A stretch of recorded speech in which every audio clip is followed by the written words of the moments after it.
Nandito na nga kami sa Antique guys para i-celebrate ang birthday ng aming nanay. At grabe guys, hindi ko na-expect na ganito kaganda yung view niya. Parang gusto ko na lang tuloy ditong tumira. Kaya guys, alam nyo na pag hindi nyo ako nakita sa Barangay Unat, nandito lang ako sa Antique, hanapin ko lang yung sarili ko. Bakit nawawala? So ayun nga guys, after 1 hour and 30 minutes na biyahe, sumakit pa nga yung feet ko kakaupo. Dumating na nga kami sa Angeles Beach Resort kung saan kami mag-i-stay. At tara, samahan nyo akong hanapin kung saan yung room namin. 2 kwarto nga kinuha namin kasi alam nyo na lumalaki na ang aming pamilya kaya hindi na kami magkasya sa 1 kwarto lang at goods na nga ang kwarto na ito para sa aming 4. Grabe guys, hindi ko na-expect na malaki din pala ang resort na ito. Meron nga din silang sariling function hall dito na kung saan pwede siyang gawing venue pag gusto natin mag-party-party. Meron nga din sila ditong upuan sa labas kung saan pwede kayong tumambay or gawin yung dating area. O diba, oh my God, lugi yung mga walang jowa. Kailangan pala pag pumunta dito may jowa ka, ganun. At ang ganda nga guys kasi dagat pala ang likod ng resort na ito. Hayes, grabe, parang gusto ko na lang talagang tumira dito. Yung tipong gigising ako sa umaga tapos ganitong tanawin makikita ko, diba? Tamang mirror shot lang muna, ganda-gandahan, ganun. Habang nilalasap ko ngayong ganda ng sunset, ay pagkain yan, bigla naman akong tinawag na itong kapatid ko kasi kailangan na daw namin make-upan yung nanay namin para sa pictorial party niya. Pagbigyan, birthday girl eh. O diba, ganda-gandahan na naman yung role niya ngayon. Siyempre, kanina pa ba ako magmamana, diba? Itong pamangkin ko nga, kami ayos ng ayos, siya naman gulo ng gulo, awa na lang talaga. O diba, parang kanina lang, nag-aayos pa kami ng mga balloons. Tapos ako, eto, good morning! Di ko na nga na-videohan yung mga kaganapan kagabi kasi super busy namin. Pupunta nga kaming Majaas Park ngayon, kaya eto, ganda-gandahan na naman ako, Tara guys, samahan niyo akong gumala sa Majaas Park. Hindi pwedeng nasa bahay lang tayo lagi. Kailangan din natin magliwaliw pa minsan-minsan, di ba? Pagdating nga ng service namin, gumora na agad kami. At guys, excited ang lahat. Halos lahat kami walang tulog sa sobrang excited makapunta lang sa Majaas Park. O di ba, Pagdating nga namin sa Majaas Park, lahat napasigaw. O di ba, At guys, para kaming VIP kasi may 2 staff na sumalubong agad sa amin. Grabe guys, ang babait ng mga staff nila, walang halong biro. At grabe guys, halos lahat ng staff dito approachable. Hindi katulad dun sa kilala kong lugar na akala mo pag-aari yung isla kung makasimangot eh. Hay nako, awa na lang talaga. Pero guys, ako hinihingal na. Hindi ko ina-expect paakyat pala to. At grabe guys, pagdating namin dito sa taas, super duper ganda ng view.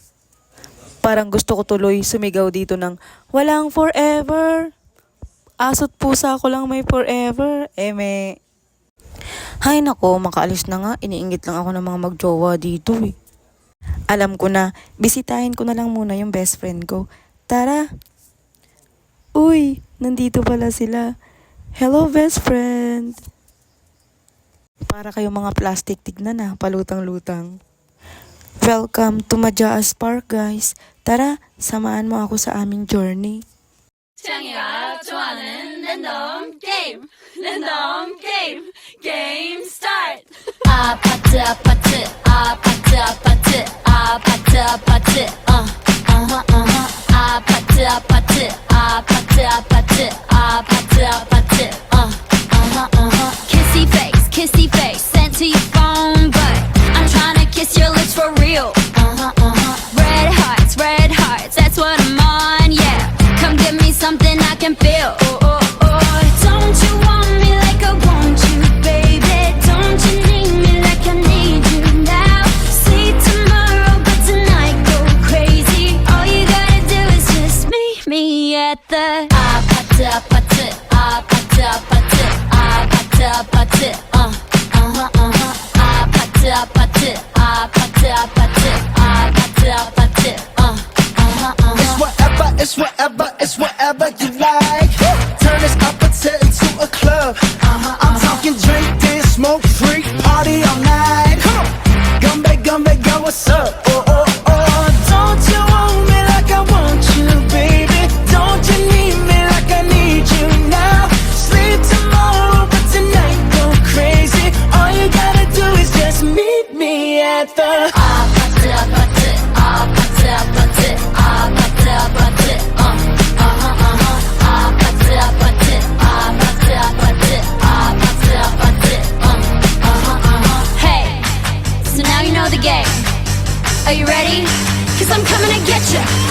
getcha. Hold on, I'm on my way. Yeah, I'm on my way. Hold on, I'm on my way. Napasayaw ka rin ba sa music ko? OMG, I feel you guys. At ito na nga, hindi ako nakapag-video na sa Madyaas kasi na-lobat yung cellphone ko guys. Kaya pag uwi namin dito sa resort, nagbihis agad ako at nag-charge. Kaya eto, sineselebrate namin yung birthday ng nanay ko. Happy 60th birthday, mother! Humayo ka at magpakarami. O eme lang. Naku, tuwang-tuwa siya guys. Enjoy na enjoy siya. Kasi malamang kasama ba naman niya kaming pamilya niya eh. Ang sarap pala ng ganito no, family bonding. Sigurado ako, uulitin namin to guys. Maraming salamat po sa manonood pala ng vlog ko. Alam niyo ba guys, first time kong gawin to, yung ganito mag-edit-edit tsaka mag-video-video. Kasi wala lang, naisip ko kasi kanina, gawan ko ng vlog si mama. Kasi birthday niya eh, di ba? Para naman may remembrance yung gala naming pamilya. Yan lang guys, thank you for watching!